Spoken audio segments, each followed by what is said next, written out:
Nearly a year later, teachers in our state are still lobbying for higher wages, more staff personnel, among a host of other demands.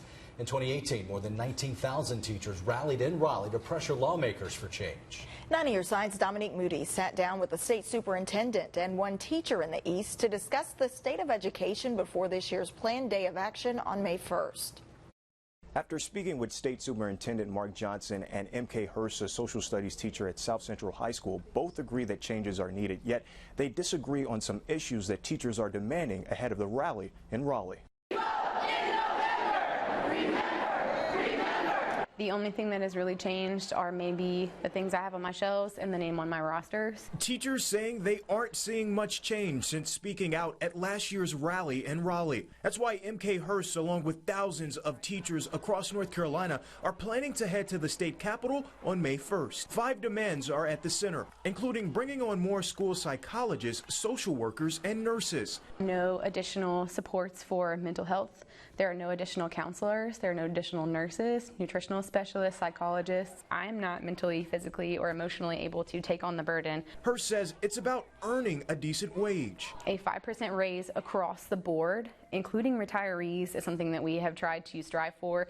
We asked for a 6% compromise raise this last budget cycle. It needs to actually be enforced. When I entered office in 2017, average teacher pay, we were 41st in the nation in North Carolina. Now, we are 29th. State Superintendent Mark Johnson says he's fighting to meet teachers halfway. We absolutely work very hard every day to make sure teachers have a voice in Raleigh. More aggressive raises for our teachers. We have gotten more money into our schools for mental health supports and school safety measures, but we're pushing for even more in this budget cycle. But when it comes to teachers' demand for expansion of Medicaid, Johnson says it's the duties of elected officials to make that happen. It's getting a little more political. Work going on in the NC House of Representatives, work going on in the NC Senate, and the governor.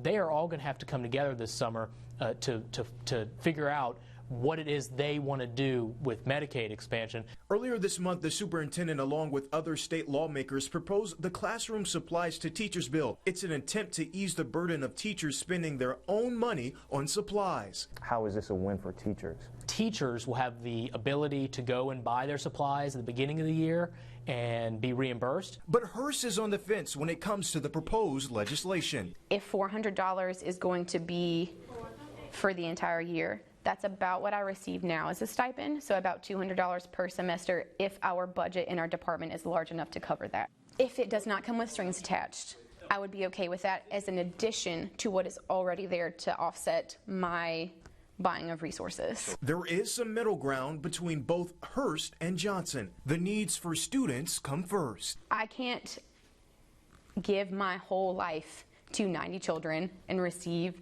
nothing for them and nothing for me in return. The opportunity to get a great start in school, a strong start in school, and continue that in school, because education is the best way we can help students. They both have a final message for the community. We support teachers. We're working for teachers. We appreciate teachers. We're actually working to reclaim the narrative around the teaching profession. We are not going to sit idly by while our children don't have the resources that they need. Restoration for advanced degrees and restoration for retiree health benefits round out the demands from teachers. Dominique Moody, 9 on your side. Right now, teachers are taking action and calling for change. Today, thousands are participating in the rally in Raleigh. Protesters are demanding better pay and more resources. About 30 of the state's 115 school districts canceled classes for the day. This includes Pitt County. Hundreds of teachers from the East participated in the rally, including a group from Pitt County. 9 News Side caught up with the teachers boarding the bus this morning. We would rather do this on our own time, on our spring break, on our summer break, on our weekends, but our legislators do not meet on those times. So it's important that when we do show up, that they can see us and they can hear us. Today, nearly 350 Pitt County teachers are in Raleigh. And our Courtney Allen traveled to the state capitol, where teachers are rallying for respect and voicing concerns to lawmakers. She's been on the ground all day. Courtney, what are you hearing from educators? Shayla, the vibe here has really been so positive all day. These educators are very optimistic and hopeful that today's march can spark conversation that leads to change. I followed along with several educators from South Central High School as they marched for change in our state capital. They say that among some of their concerns are class sizes as well as inadequate resources. They hope that today sends a message to state lawmakers to get results back in the East. I think it says that even outside of the center of North Carolina, this is a problem that's reaching out from the coast all the way to the mountains in terms of like who this is affecting. And I think Pitt County is really trying to rise up and be a really strong force in terms of advocating for our students. Hundreds of Pitt County educators came out for today's march as the district did close down school, and we also saw representatives from Craven, Onslow, and Lenoir counties as well. 9 on Your Side has had full team coverage all day long, and that continues now as we bring in Dominique Moody. And Dominique, what was just your overall impression of today's event? Absolutely, Courtney. It was an incredible display of support across the state. I mean, as you look through South Wilmington Street, you can just see this open sea of red, and it was an incredible display of just the support that they had, and we were kind of in the middle of it trying to catch up with some of the marchers, but it's a great opportunity to see the amount of support from both parents, students, and teachers. Now, there's 5 issues that are centered around this rally. One include the additional staff like school psychologists and school nurses and social workers, reinstating pay for advanced degrees, raise minimum wage to $15 an hour, expansion of Medicaid, and restoring retiree health benefits. We spoke with a dozen of different teachers about their overall experience. Listen to what they had to say. Nobody's here for themselves. Everybody's here for what's best for our students. I'd like to see people put education first.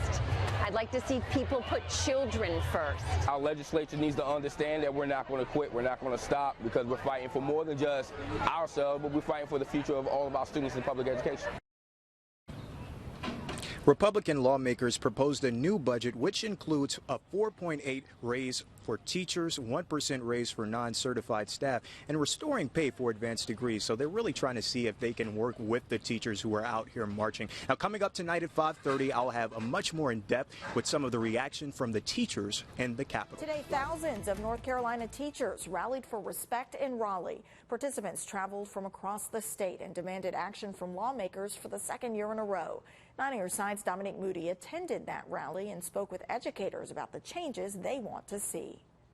Teachers say it's all about getting their voices heard and holding the powerful accountable, but also adding more resources for the betterment of their students. They say that those 3 items are the key for students' success. It's the unifying piece of knowing that we're not in this alone. Walking side by side, shouting for change, and marching for a better future for the students of tomorrow. Thousands of North Carolina educators from across the state are coming together, asking for a better opportunity to help students succeed. The lack of resources. We don't have enough people to serve the children that are in our care. 5 issues are at the center of the rally, including additional staff like school psychologists, social workers, and nurses. Every year we see our mental health needs in our schools amp up. With all the school shootings, and that's an indication that we need some mental health support in our schools. Teachers say raising minimum wage to $15 an hour is critical. I've taught for 20 years and I'm still living paycheck to paycheck. We're constantly battling to get what we need. Teachers, along with the North Carolina Association of Educators, say restoring pay for advanced degrees and retiree health benefits can enhance each school district. Give us something, give us something so we're able to help better our students. Teachers admit diplomacy is needed in order to achieve the request, like the expansion of Medicaid. We also just need to be smart about how we go about it. The powers that be are just willing to talk and listen. Through all the marching, chanting, and signs, teachers say putting the needs of children should be at the forefront. We hope the message gets across. This is an important issue. If we have to do this again, and then again, and then again, then we're going to do it. It's a calling. We wouldn't be doing this for this pay if it wasn't a calling for each of us. Governor Cooper also made an appearance. He says that teachers are the first line of defense when it comes to getting some of the additional resources and higher funding. Reporting in Raleigh, Dominique Moody, 9 on your side.